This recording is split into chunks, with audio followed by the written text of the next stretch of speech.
Well, thank you very much and good afternoon. It's a great pleasure to be here. I'm an organic farmer, as you heard, and not far from here. And for the last 100 years on our farm, there has been wheat growing. For the last 30 years, we've been growing an ancient wheat, and that's what I'm going to talk to you about today. The ancient wheat that we have grown, I'm going to tell you where it came from, why we decided to grow it, why I put it in my hat. Actually, I put it in my hat because it doesn't fit well in the suitcase. I'm also going to tell you why I think the ancient wheat holds the key to understanding some of the problems that we see with modern wheat. Starting off, we need to understand, I think, that what we have seen over the last few years is a large increase in people who are having trouble eating modern wheat. There's no doubt that that has been on the rise. We have several different groups involved. First of all, we have those 1% of the population that have celiac disease. This disease is a form of gluten intolerance, and it's very serious. It can be life-threatening, and these people cannot afford to eat any wheat or any gluten at all. A much larger but a faster growing group is known as the non-celiac wheat-sensitive people. And these people have everything from bloating to cramping to diarrhea to constipation to skin rashes, all kinds of expressions that years ago gave them no idea that they're related to actually to eating wheat. But more research is being coming forth showing that it is a problem and it is related to wheat. Previously they were kind of dismissed as being hypochondriacs. In the last couple of years, however, a couple of books have come out, and they have not only said that the problem of wheat sensitivity is related to wheat and gluten, but also many serious non-infectious diseases such as heart disease, diabetes, are also affected by eating wheat. Many of you may be familiar with these. The first one to come out was Wheat Belly, Lose the Wheat, Lose the Weight, and Find Your Path Back to Health by Dr. William Davis. A more recent one is called Grain Brain. This says the surprising truth about wheat, carbs, and sugar, your brain's silent killers. Now both of these authors are physicians, and they gain experience through their working with their patients, and also they cite in their books research which backs them up, saying essentially that all wheat is almost poison and that we should avoid it at all costs. We can see that this has not really fallen on deaf ears. In fact, the wheat-free, gluten-free fad that's been going on in diets has escalated to a point of becoming a $4 billion industry in this country by the end of this year. It's projected by 2017, this will be a $6 billion industry. And it's even affected businesses here locally. A good friend of mine has a bakery and has told me that his business has fallen 50% in the last 5 years. But to add to the frustration that he experienced and the misunderstanding regarding this phenomena, he told me about instances where people would come into his bakery and say they're gluten-free, wheat-free, they no longer eat bread, and then on the way out, they'll buy a big sack of cookies made with the same flour that he makes his bread with. So there's a lot of misunderstanding and misconception. You might imagine that as a fourth-generation wheat farmer from the Golden Triangle area of Montana, which raises some of the best wheat in the country, that I take great exception and find the idea that wheat is poison to be preposterous. After all, have we not eaten wheat for thousands of years, and is it not known as a staff of life? However, from research that I have done and the experiences we've had, and I'm going to tell you about today, we have seen a marked difference between people and how they react when they eat modern wheat compared to ancient grains. The story actually starts nearly 36 years ago. My father and I started working on an ancient grain. Actually, the story of that ancient grain goes back to about 1950, when a airman was in Egypt, came back to his base in Portugal with a handful of grain he claimed to have taken out of an ancient tomb in Egypt. And he gave it to his friend Earl Deadman, who happened to be from Fort Benton. And Earl sent some of this grain back to his father, and he planted it, and it grew. After several years, he had 1,500 bushels of this wheat, and they used to pass it around. I remember when I first saw it as a high school kid in 1964 at the county fair in Fort Benton. Old man was passing out, had a coffee can full of wheat, and as I walked by him, he said, "Hey, Sonny," he says, "come over here, I'll give you some old King Tut's wheat." And I said, "Wow, okay." And I went over and I got a handful of wheat. I was amazed at how big the kernels were. I have no idea what happened to it. But as the novelty wore away, the wheat kind of disappeared. There wasn't any market for it. No one knew anything, knew what to do with it. And it sort of waned and it disappeared.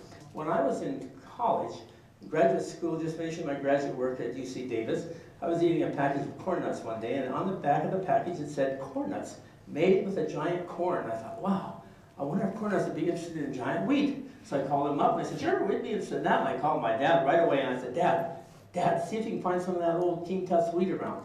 And within a week, my father had contacted one of his buddies in Fort Benton, Sparky, was his name, and he called me and said, "I found some wheat." And he said, "We've got about a pint of it." And I said, "Great, let's plant the whole thing." And so we put it in our garden. When corn nuts found out we only had a pint, as you can imagine, they had lost a little enthusiasm, so that idea sort of fizzled. But over the next couple of years, we increased our cache of grain to about 100 pounds, but without, again, a market or an idea, we put it on a shelf in the shed. And there it remained until we went to our first health food show in California in about '86.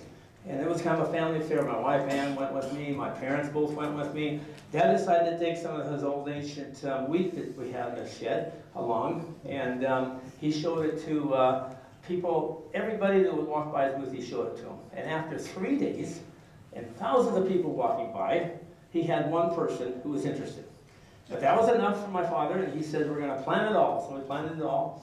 And after the second year, we increased again our production. We decided to make some pasta with it. A friend of ours in California was helping us, and we passed it around to all of our friends. It was delicious, but our first big surprise was when we gave it to this lady in Havre who could not eat modern wheat. She had terrible food allergies. And she called us up the next day. She called my mother and she says, "What is this stuff?" She said, "When I eat it, I feel better." And he said, "Wow, well, we'll give you some more." And after that, the more we sold, the more calls we started receiving saying other people had the same experiences. It was then we started to take much more seriously this novelty that we thought we had from some ancient tomb. Started doing a lot of research on it. I always wondered what the Egyptians called wheat. I found in a hieroglyphic dictionary here in Great Falls that they called it Kamut. So we decided to trademark Kamut as our trademark to sell this grain. I went to Cairo and I went to the museums, and guess what? The ancient grain in the museums from the tomb wasn't this. Don't you hate it when that happens? Well, we found out that the grain in the tombs is einkorn. It's another ancient grain, all right, but it wasn't ours. It was not the one that we were working with. Well, that didn't leave me undaunted. Over the years, I ended up in Turkey trying to find other places where we could grow this grain, and they said to me there, "Oh, well, we know this, we recognize this grain. We still grow it in small plots. We call it camel's tooth because of the way it's shaped. It's kind of hump shaped and big on one end, small on the other." Or he said we call it the prophet's wheat. And I said, "Oh, that's interesting. Why do you call it the prophet's wheat?" They said, "Does it have something to do with Muhammad? Because they're pretty Muslim there. I didn't want to step on any toes." And they said, "Oh, no, not that prophet." They said, "You know the one with the boat?" I said, "The boat?" I said, "You mean Noah?" "Oh, yes. This is the wheat Noah brought with him on the ark." I said, "Wow." I said, "That's a lot better story than my old tomb story." So, anyway, we started doing some research, and we wanted to know why people could eat this grain that couldn't eat modern wheat. We had a study done early on. People who had serious wheat sensitivities, 75% of those were able to eat this grain without any problem. We didn't have a lot of money for research, so we started a lot of other small tests to see if we could see the difference between the ancient wheat and the modern wheat. We didn't have any luck.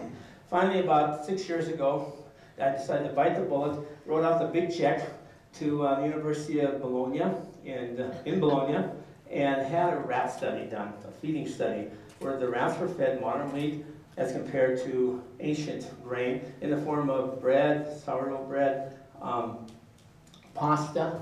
And in that study, we found that the rats on the ancient grain diet had a significant higher level of antioxidant capacity in their system.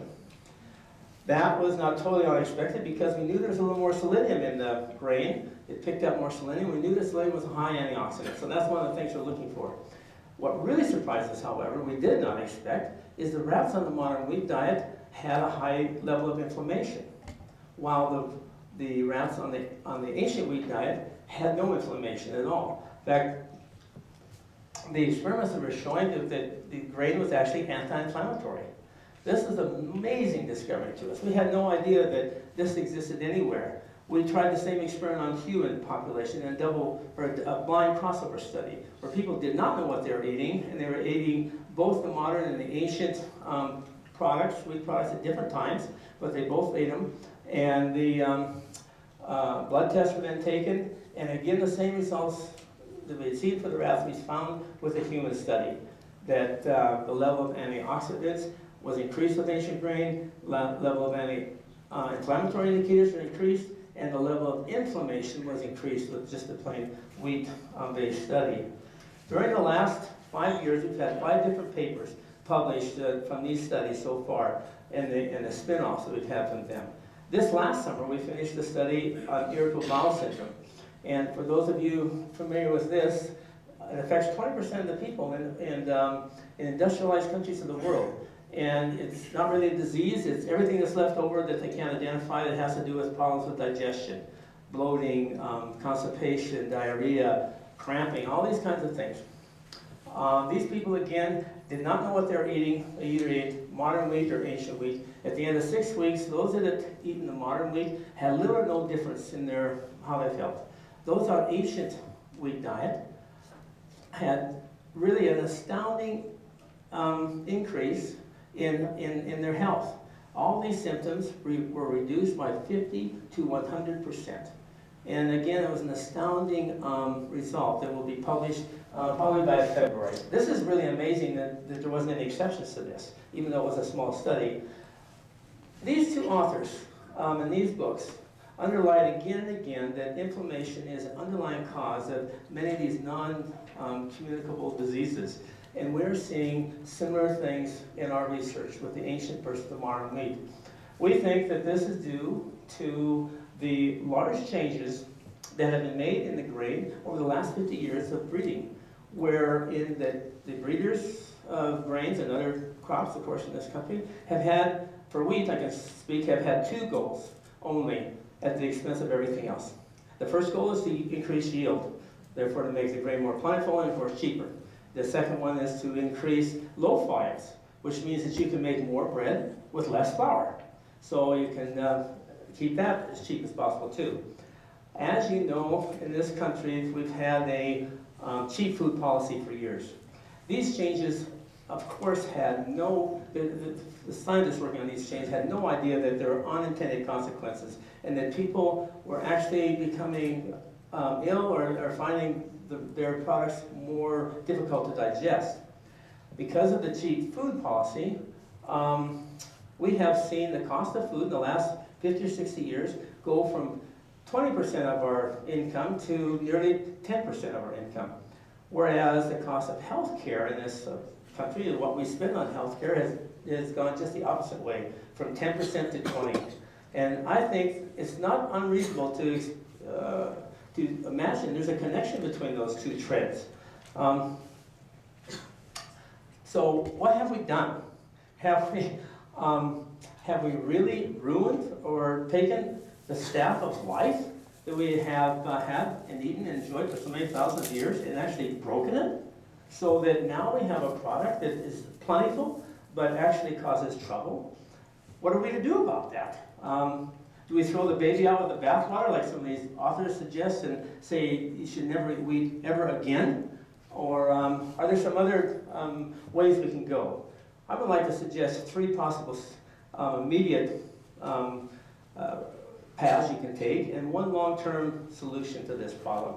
First of all, those of you that are here in the audience, those 80% of you that have no problem eating modern wheat, don't go ballistic on me and stop eating bread altogether. I think you're going to be fine.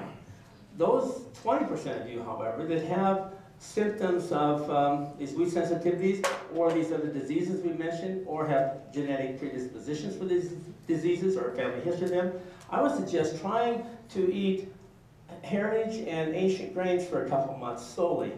Not eating anything else, not eating any other modern wheat, eating, of course, the rest of your diet as you normally would, and see if you don't feel better and feel a difference. For those 1% of you that are celiac, well, I'm sorry to tell you that for your own good health and safety and well-being, I would never recommend you to eat wheat. You should be gluten-free and wheat-free all the time. But if we would look long-term at what we might do in our breeding programs, this is an idea that we're working on right now. We are trying to find perfect a cell culture screening system where we can screen varieties of wheat for the presence or absence of these compounds or components which increase or decrease inflammation. And if we will do that, or perfect that, we'll be able to check every single variety that we've used, starting with the ancient ones, going through the heritage grains, which were popular in the last 60 years before the breeding programs really started changing things, and then even into the modern ones, and see where we really went wrong. We can therefore be able to tell people which are the grains that are best route for them and which they maybe should stay away from. And the breeders should be able to take that screening program and use it in future breeding programs so that they can develop new strains of grain that save the good parts, the parts that are anti-inflammatory, and make sure that they don't make them inflammatory.